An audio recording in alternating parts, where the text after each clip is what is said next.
Welcome to Breaking the Vow on Strong Island Radio. This is a show where we turn pain into power and find recovery after divorce, separation, and breakups. This is where we push the emotional hang-ups to the side and create a plan to reach our best possible potential. This is where the next chapter starts and how the healing begins. So let's welcome your hosts, Theresa D. and Benny, the life coach.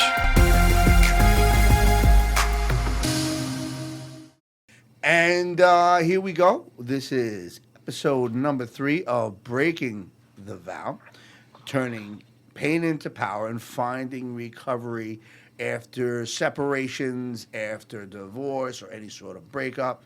And basically finding a good way to live your life after you maybe leave behind an old life.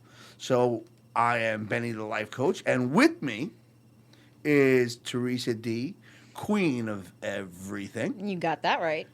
Say hello. Hey, y'all. So this show's really special to me, and I have to explain why. So I have a special guest, and this is a person that has supported me from the beginning when I was doing different recovery work. And this is a person that empowered me to and helped encourage me to keep doing what I do. And without further ado, Fran, do me the favor and please introduce yourself to everybody. Hi, everyone. I'm Francie Kringle. I'm a licensed professional counselor. I'm also a good friend of Ben's. We go back a little bit, and I've done worked for almost over 3 decades in mental health, working with children and adults in a variety of situations and different capacities. And I'm glad to be here. Thanks, guys, for inviting me. Thank you so much for coming on, Fran. Much appreciated. Thanks. And listen, we got to get out of here on time today, and we're going to try to make sure you get out of here on time. Nothing ever works according to schedule. Ever. Of course. And thank you for making the adjustment. I was like, can you go on now? Anything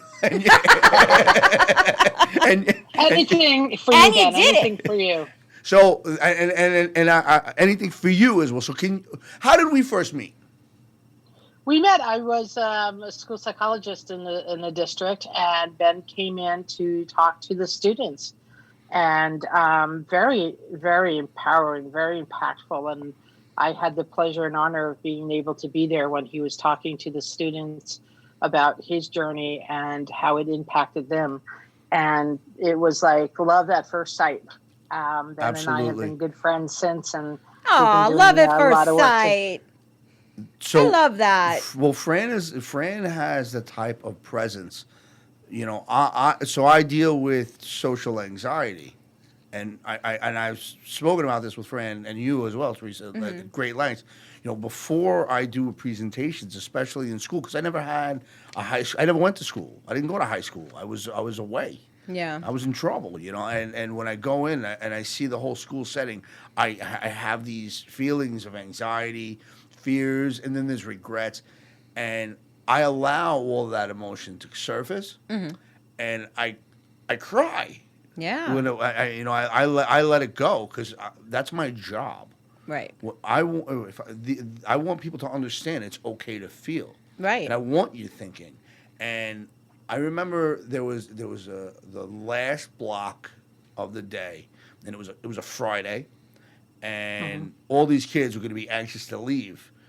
The bell rang. I'm like, nobody moves, and nobody did actually. Nobody did. Using that authority. Fred, am I kidding? No, he didn't even have to say that. They were just so in the moment with Ben, and he captured them, and they were so into what how he was relating to them. It's invigorating. And that was the important part of it, was how he was relating to them, and on a very personal level. And the bell could ring. I even think the fire bell could have rang, and everybody would be sitting there. We had to escort people out, but he had them so engaged. The thing, amazing. The thing that what I remembered most is I talked. Oh my God, I'm getting choked up. I talked about, what abuse is like, and what it's like to be hurt, and what Right. it's like to be bullied and shamed. Yes. And I remember, oh wow, I'm really choked up. I remember looking at you, and I saw the look of emotion in your face. And when you did that, I wasn't scared after that. She was your comfort. She was your home. 100%. That's Yeah. why she is who she is to me, and that's why, Fran. That's why you are what you are. That's why you're able to teach. That's why you're a professor. You are an amazing human being, and it is such a privilege and an honor, and I'm so grateful to have you on this show. For me, I want to stop crying. So there you go. No more emotion for now. No more emotion. But Ben, you're a lifer from get-go. I mean, like I said, it was love at first sight, and we Wow, have our Ben, at least associates, someone we loves have our you. friends. see how she picks on me? See? She's picking You're on me. right, It's man. okay. It's okay. So here's a question. So you've worked as a school psychologist, correct? Correct. So divorce, I would have to believe, is a topic that you have had to deal with on more than one occasion. Absolutely. I've also worked in private practice and with kids as well. And today, yeah, we're dealing with that topic a lot. Separation, divorce, family conflict with the kids. Absolutely. And it impacts them in so many different ways. And we have to really be cognizant of it. We have to, when kids come to school or in other aspects of their lives, their social lives and their friends or activities, that it does impact them. Yes. It is a myth that it does not impact children. It does. Right. And what do you see as the biggest challenge in that for children? A lot of times what you'll see is that, especially when parents split, again, whether they're married or not, is that there's this feeling that it is their fault, Right. the child, as well as who am I loyal to? Right. It's that Am I push loyal pull. to my mother? Am I loyal to my father? So that is a lot of what we see. And it's, again, that it's their fault, the guilt, or questioning themselves. I think, listen, as I was not a child of divorce. I didn't know what divorce was like. Yeah, I'm not a child of divorce either. I had my family with me. I didn't know what that's like. But my father, God bless, and my mother both were married before they met each other. And they had very different lives. My mother, I never knew much about her previous life before my father. She didn't really talk about it much. My father had 3 children from his first marriage, so that was very difficult. And I saw what parental alienation did, Yeah. and I saw how it impacts, his first 3 children or my brothers and sisters, and how little interaction we had because of that. And I stay away from blame and fault and Right. pointing fingers, because what's the benefit? Yeah, there isn't Right. one. Right. And- Exactly. Blame and shame. And all of that leads to rejection. All of that leads to rejective thinking, and it just becomes more and more problematic. But you know what? They grew up without a father around. That wasn't my father's choice. I saw a side they didn't see. Right. And that's Right. there's more than one side to the story. So someone says, Absolutely. well, there's a mother side, there's a father side, but there is the child side too. Right. Absolutely. And Absolutely. and quite often, not all 3 of them are accurate, including the Right. child. No, you're right. Because it's their experience, it's their Right. perception. So It's their nobody perception is of it. wrong. So how Exactly. young do you see children?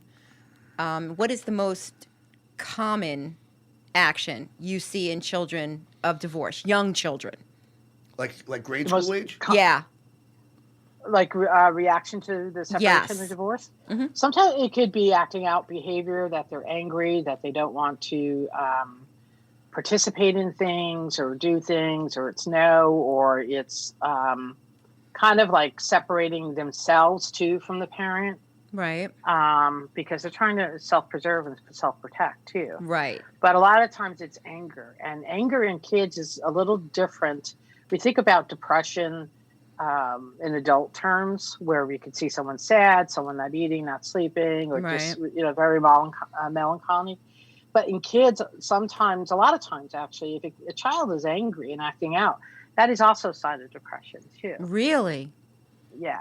Okay. So we need to look at that, not just say, oh, he's bad or he's just acting out because of whatever. It is a sign of depression for kids, and we look for that. And we just don't take it on face value. Right. And especially now during COVID, like all those emotions and feelings are wrapped up in these kids, and it's compounded, I think. Mm-hmm. What do you think? Mm-hmm. Well, yeah, I mean, COVID has changed all of our lives in so many ways, and especially with, being locked down, or, I've been in my basement now for almost a year doing remote work, and just think about the impact on the kids. Right. They, go to school, and they have their social entity when they go to school and stuff, and now they're home more. And it's so important to keep those connections. I mean, one of the good things about today is that we have a lot of stuff like social media that we're able to do today, or those different sites and stuff. I mean, we have to be careful with them as well, but there are ways that people can connect that they didn't decades ago. So that is a positive. Right. I think that what people forget, or what we focus on, there are two ways to look at things. I understand divorce happens. I understand that it is unfortunate. I understand the breakup. I understand that there's anger, there's resentments. We can certainly nurture that. Or we can try to nurture a different way, a different pathway of thinking. So there's no law.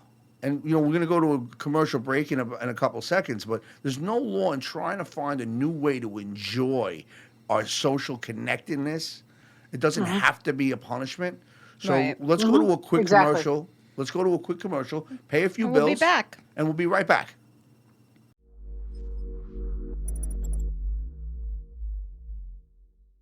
All right, so guess what happened on my way down here? What happened? I got a flat.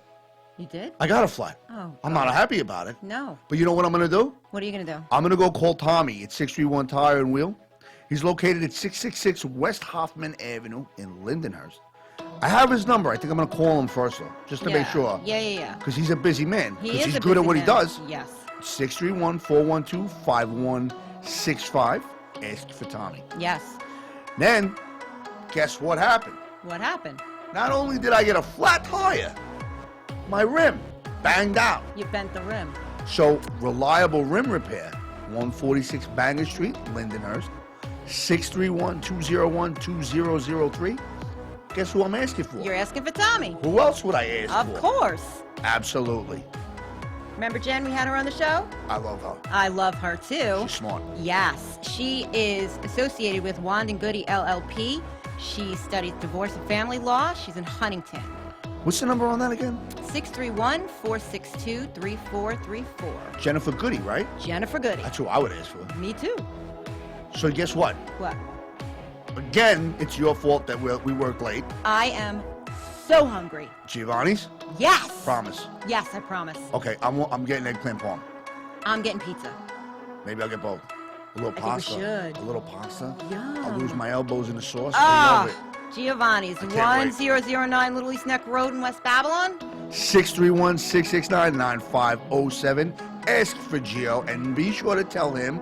Theresa sent you. Not Benny, because he doesn't know me so well.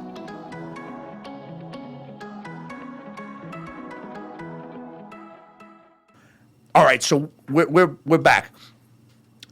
When a kid comes to you and talks and says, "Hey, my parents are arguing. I don't know where to put my loyalty." Actually, that's a lot of words for a child, right? That is. That's way too many words. Do they even yeah. realize that when they come to you? Very few do you have that can articulate it that way, but Right. you kind of you talk their language, so Right, because they don't have the language to explain what's going on. Exactly. And so, I mean, any age group, you have to talk the child's language. If they're 7, you got to talk their language. If they're a teen, you got to talk their language. I mean, and hear them in the way they're telling. So yeah, hardly you're going to get that kind of talk then.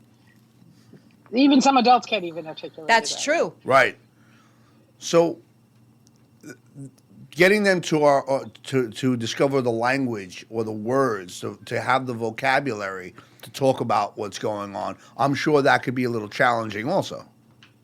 Oh, just from the sense when they come to you, you have to really, I mean, they don't know you from squat, so Right, you have to build a the trust, relationship. right, Fran? You got to build that trust. You got to build that relationship. And a lot of times you got to do it pretty quickly. Yeah. And, they got to know that this is for them. This is their spot. This is their space.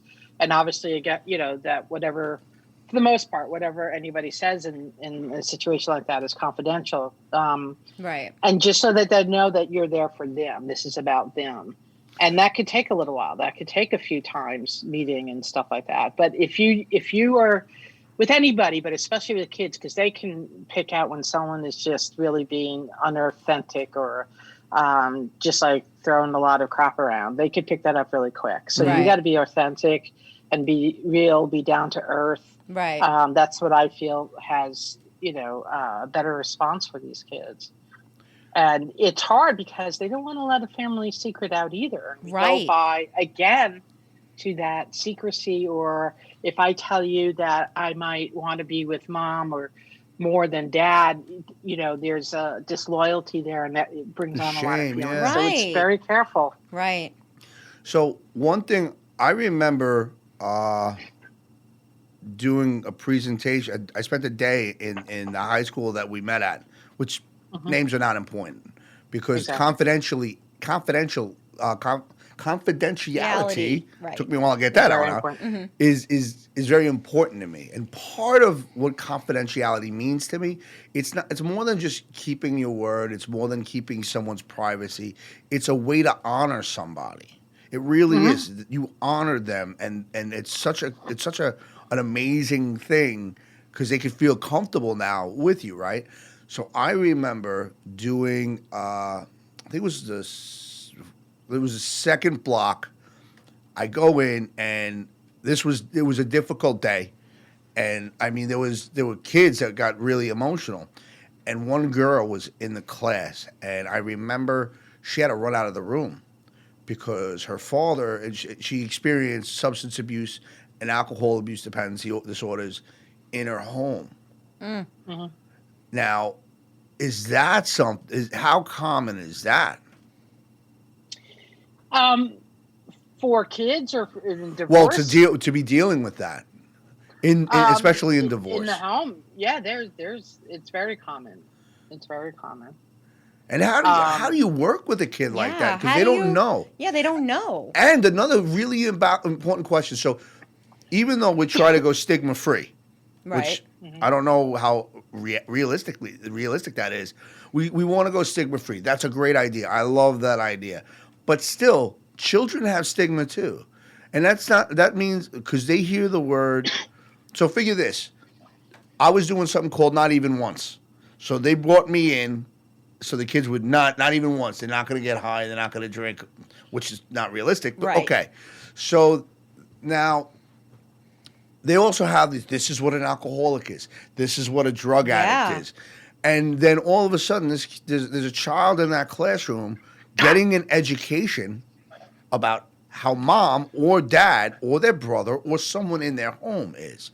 And then what happens? How would you, in your position, interact with that kind of shame, or try to soften the stigma and be like, "Hey, it's not what you think. It's just someone that needs attention and might need help."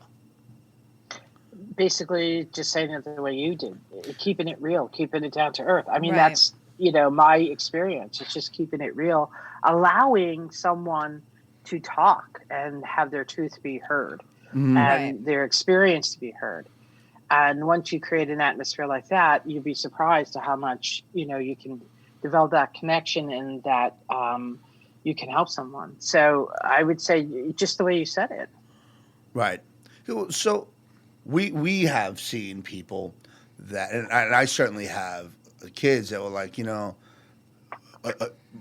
my mom was drinking and I didn't know until I got educated and they told me that I found out, oh, my mom's an alcoholic. Like, who wants that title?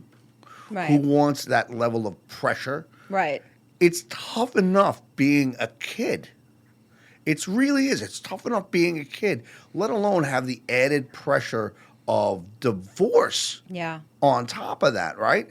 So how is a kid that has to deal with schoolwork, which in fairness is not easy, Especially now. right? Well, I don't know about that new math.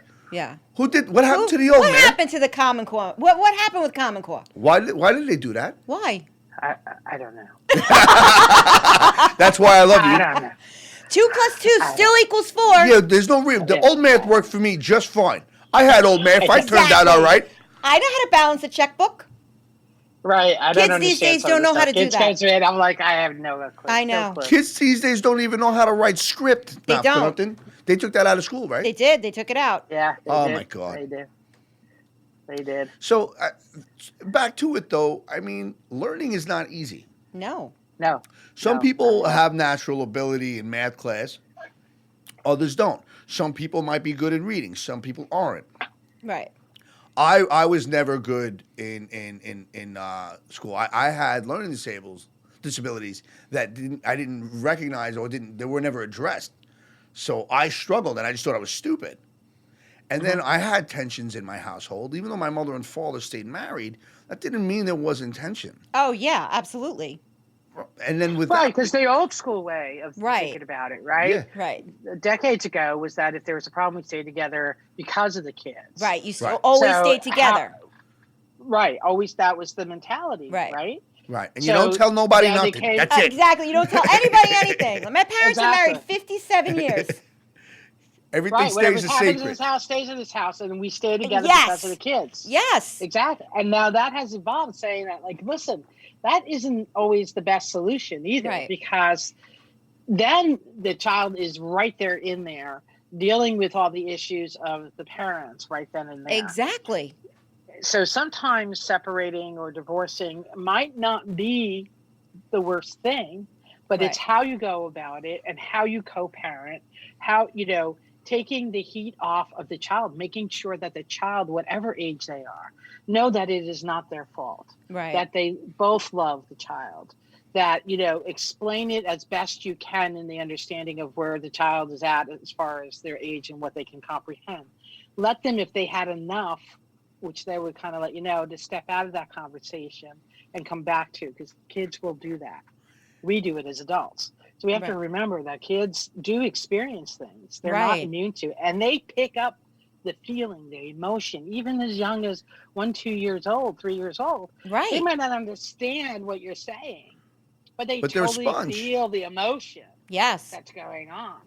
So there's a wonderful clip that I use and show a lot. It's very small. It's called Children See, Children Do.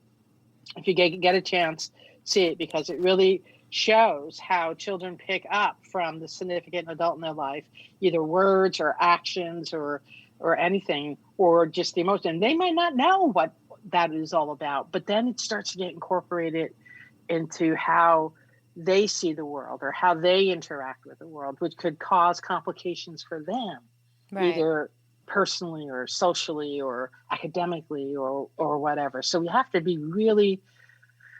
to include the children in this conversation. Yes. But The we gotta children should include be them in the without conversation. that animosity towards each other. Yes. We go fight it somewhere else, or if you're angry, go take it outside. But for the child, the most important thing is to let them know it is not their fault, that you both love them, and you'll do the best you can to, be there for them, and not to have that. And the one thing that is really, really troublesome is when one parent talks or disses the other parent in front of the kids. Yahtzee. Oh That's my get God! it. Yep. It just No, I drives totally me get like, that. But Fran, I can tell you that there were times where I didn't even realize that my children were listening because they're with me 24/7. I had to really, really refrain myself and walk outside and around the block in order to actually talk to my lawyer, my mom, my dad, like because of all these things that were going on. And listen, I can't say I was 100% all the time with them not hearing stuff. I can't say that because I know that I wasn't, but... Right. But who is? But Right. we strive to be Right. the best. And then when we do realize it, like you did, you try to do the repair. Right. Do you know what I'm saying? Like saying, listen, this wasn't, necessarily appropriate or whatever words to do Right. in front of you. I love you. Your father loves you. Right. This is not about you. And Right. just It make has sure 'cause nothing it's to gonna do happen. with No you. one's perfect. While my standard answer would be, this is grown-up stuff. That works. This is grown-up stuff. That works, but the only thing that I would say about this, and I don't do right or wrong, good, bad, different. Right. The one thing, so when I was a kid and I would ask my father questions about his life, or he's like, you'll understand when you get older. Yeah. And the only struggle that I had felt with that was, well, what does that mean now? So we're gonna be going on another break in a couple of minutes. But here's a question I want you to think about while we take the break. How many times and what happens when you see a parent using their child as a pawn in divorce? So we're gonna go in a couple seconds. We're going into a break, but that's really what I want to challenge, because if you love your child, why would you use them as a pawn? So we'll be back in 2 minutes.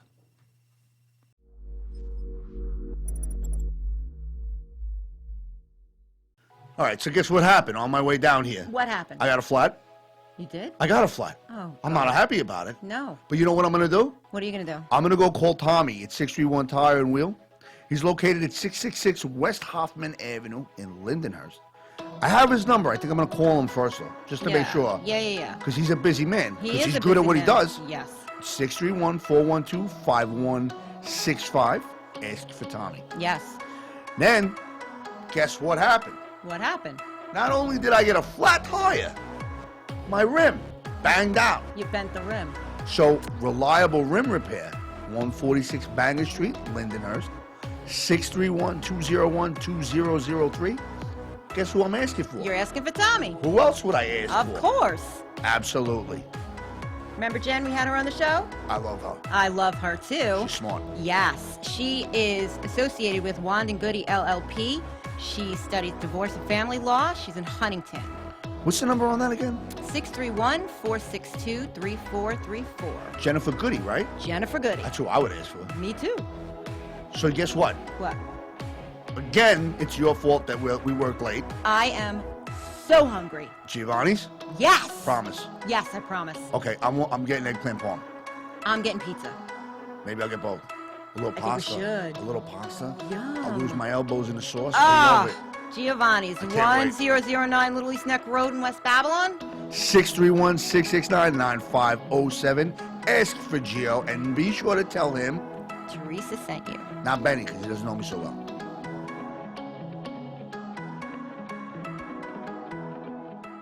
And we're back. So, okay, what was the question we Wait, had? we're before? back. We are back. Oh, okay, good. We're back. We didn't go anywhere. Well, we kind of did.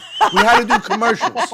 We have to do commercials because, well, We got to pay the bills. we got to pay the bills. And, if I got some White Castles after, not bad. Not If I can bad. afford- White if I- Castle, now you're talking. Exactly. White Castle. Oh, my God. No, I never. never? I have never, ever, ever had a White Castle. All right, so Fran, we're gonna No way. Never. we're gonna add a I've little been a levity. vegetarian since 12. Vegetarian since 12. Yeah.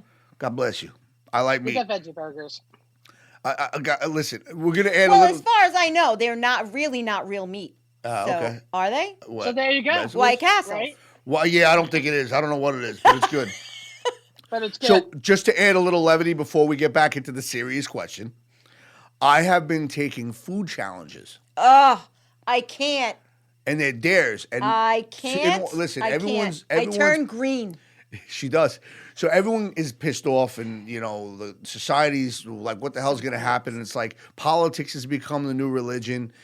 There's arguments all over the place. So to add a sense of unity and lighten it up, people have been daring me to eat different kinds of food. So the first one. Fran, it's so gross. Have you seen them?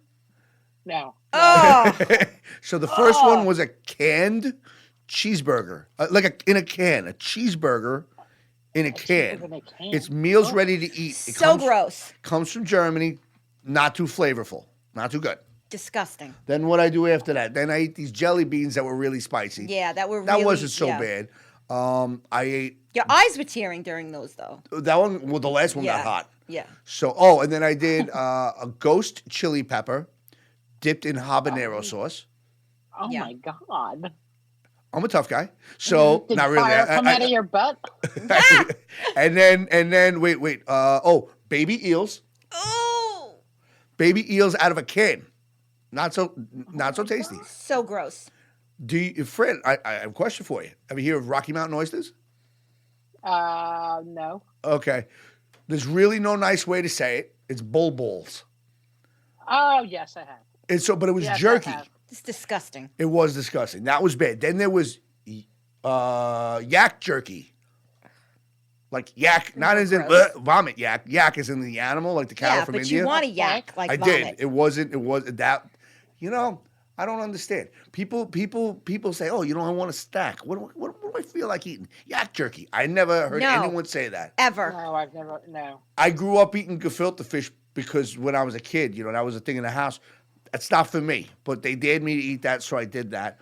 And last one, you know what balut is? BALUT.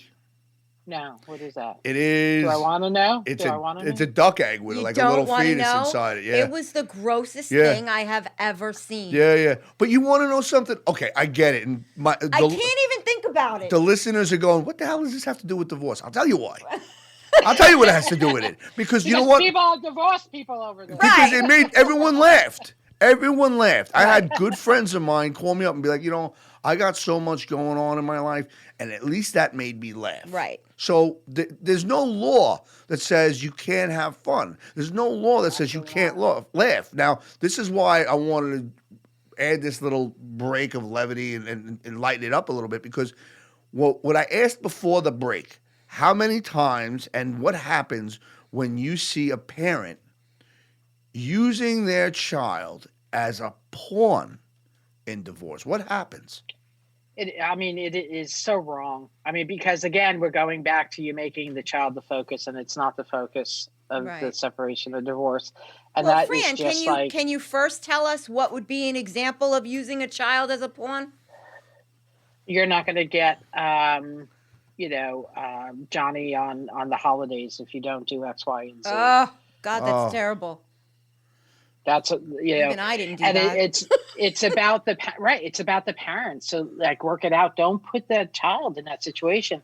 But it does happen, and it's so hard. I think sometimes people get so wrapped up in their own stuff, and as adults, we get so wrapped up in our own emotions, and we can't see past it. And we got to take that breath and say that there are other people involved here, and just because the kids, they matter. They matter. Yes. More than anything, because this is going to affect how they view the world, how they see themselves, how they're going to interact, their self-esteem, yada, yada, yada. It goes on and on and on.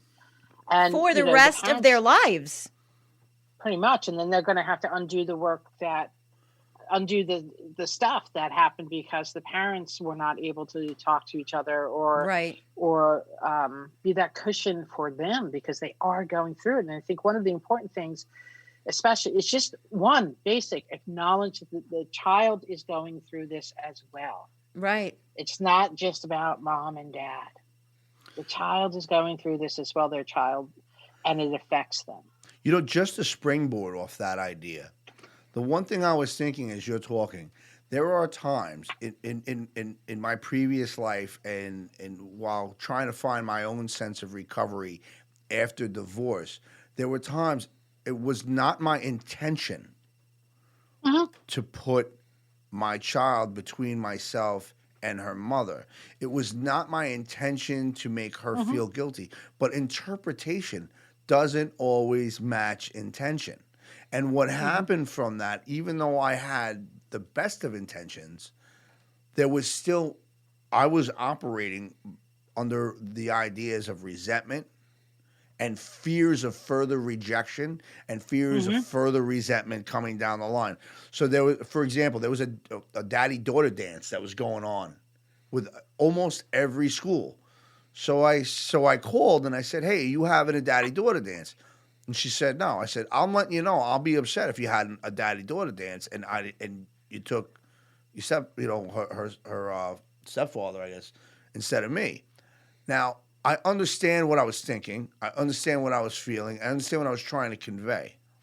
But I also understand the aftermath of that.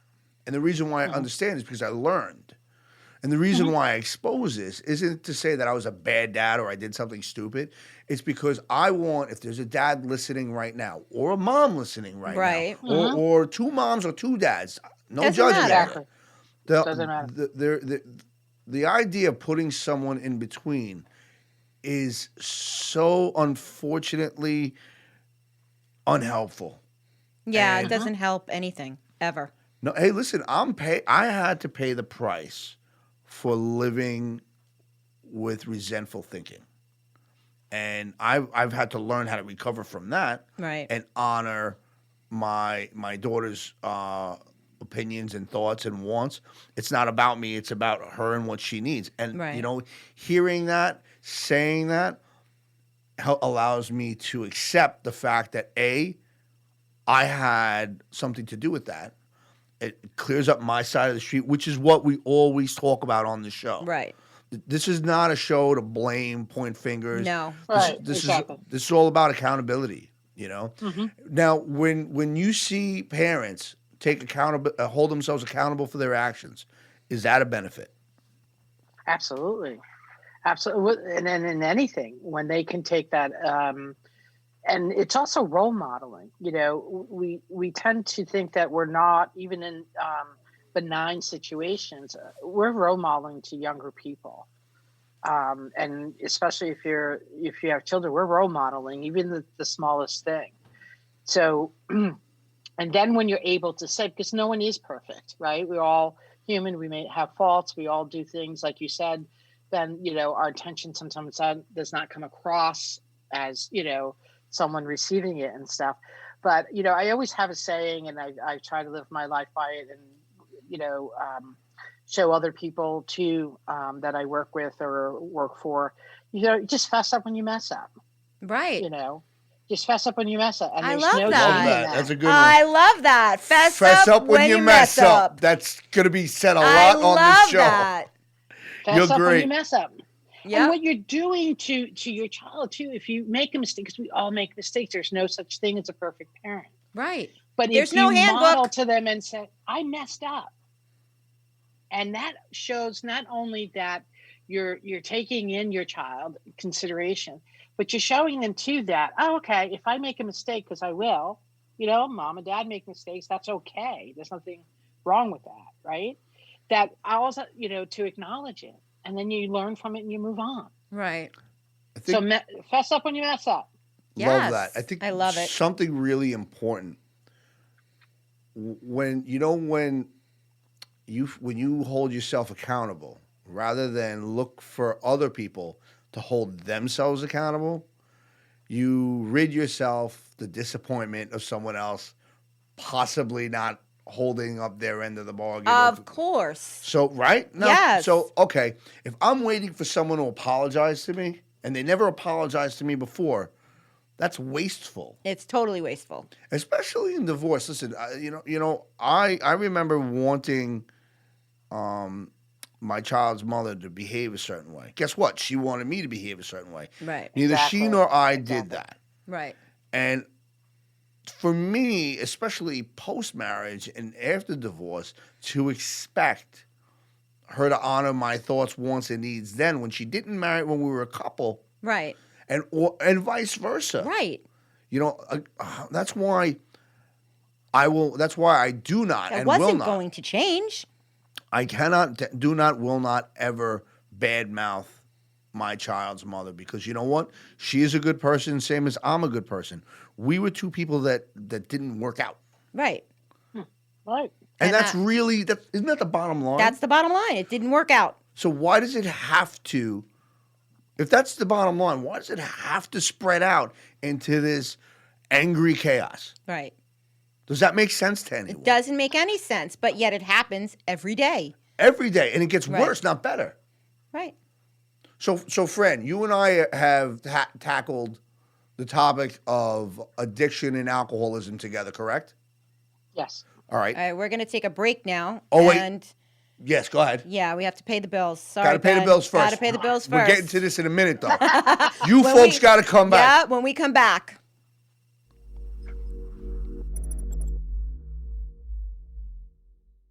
All right, so guess what happened on my way down here? What happened? I got a flat. You did? I got a flat. Oh, I'm not happy about it. no. But you know what I'm going to do? What are you going to do? I'm going to go call Tommy at 631 Tire and Wheel. He's located at 666 West Hoffman Avenue in Lindenhurst. I have his number. I think I'm going to call him first, though, just to make sure. Yeah. Because he's a busy man. He Because is he's a good at busy what he man. does. Yes. 631-412-5165. Ask for Tommy. Yes. Then, guess what happened? What happened? Not only did I get a flat tire, my rim banged out. You bent the rim. So, Reliable Rim Repair, 146 Banger Street, Lindenhurst, 631-201-2003. Guess who I'm asking for? You're asking for Tommy. Who else would I ask Of for? course. Absolutely. Remember Jen, we had her on the show? I love her. I love her too. She's smart. Yes, she is associated with Wand and Goody LLP. She studies divorce and family law. She's in Huntington. What's the number on that again? 631-462-3434. Jennifer Goody, right? Jennifer Goody. That's who I would ask for. Me too. So guess what? What? Again, it's your fault that we worked late. I am so hungry. Giovanni's?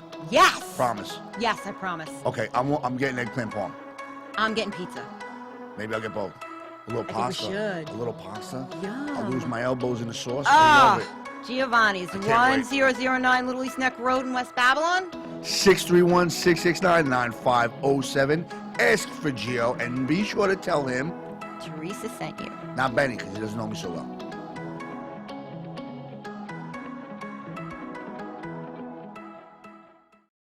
All right, so now that we're back, so you and I have addressed alcoholism and substance abuse disorder or alcohol abuse disorder, right? Yep. And when recovery happens, after divorce, recovery happens, and sometimes it's very difficult for a parent to face what had happened because of their substance abuse or because of their alcohol abuse disorder. And now here it is, they come into recovery, you know, they're working a 12-step program, maybe they're using smart recovery. There's different pathways to recovery.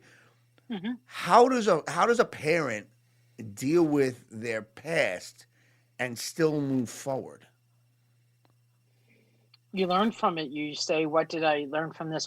How did I grow from this and move forward? And I mean, I think, one of the things, I think we are so much more compassionate with other people than we are to ourselves and gentle with other people, that we actually need to do that to ourselves, and sometimes when we're in a situation, I think we should look at it, and whoever our best friend is, like if I'm going through something, I'm going to stop, take a breath and go, what would I say to Ben?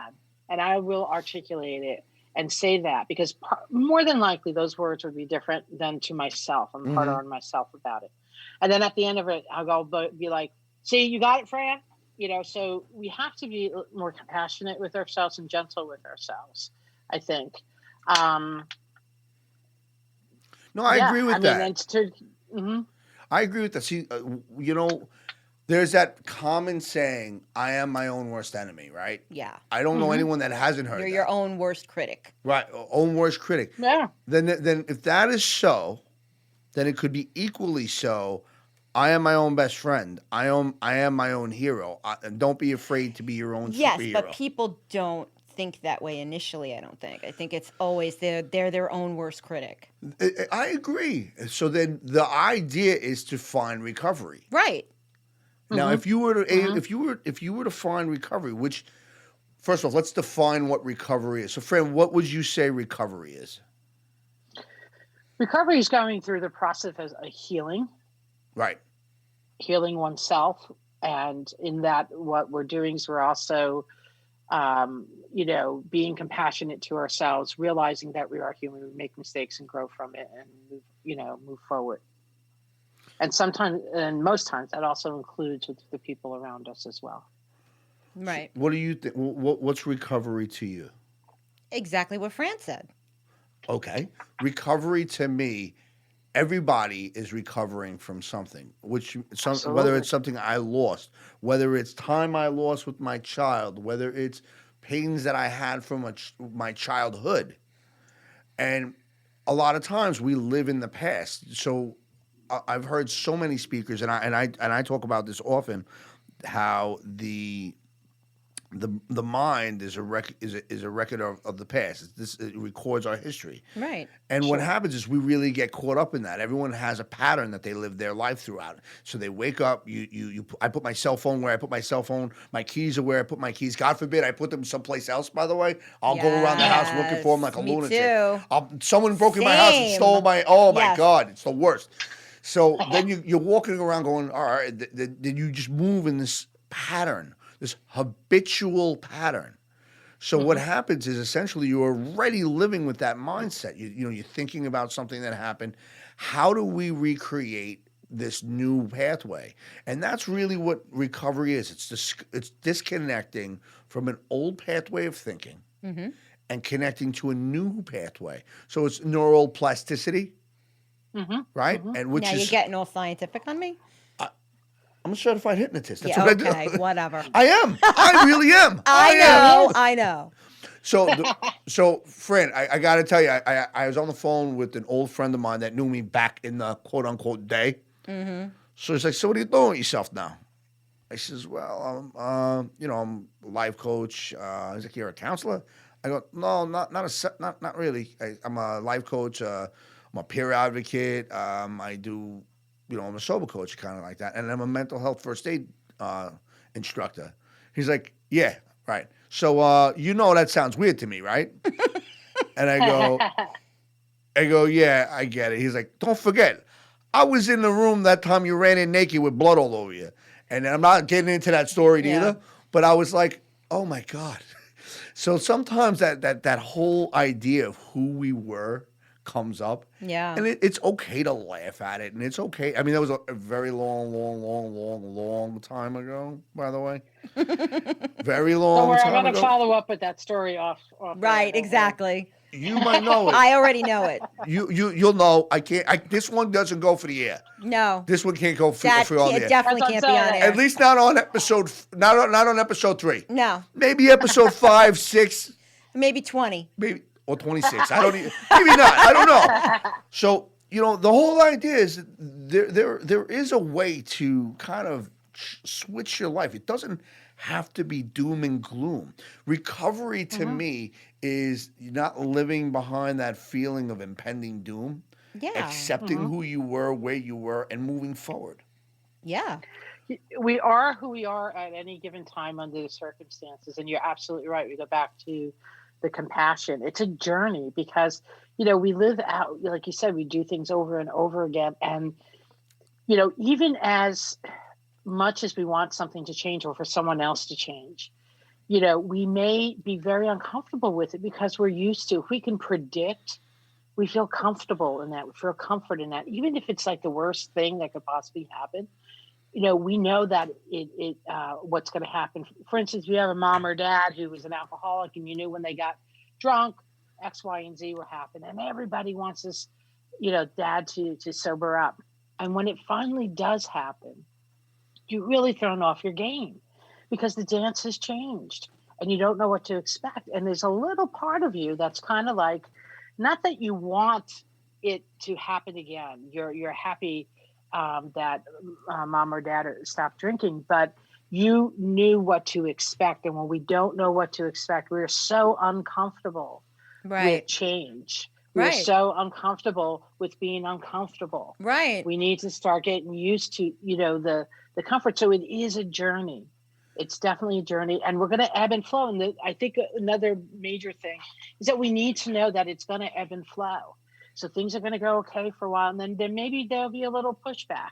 Okay, pick up, move forward, learn from it, and go on. And again, I go back to that compassion to ourselves. Keep it moving. But yeah, keep it moving.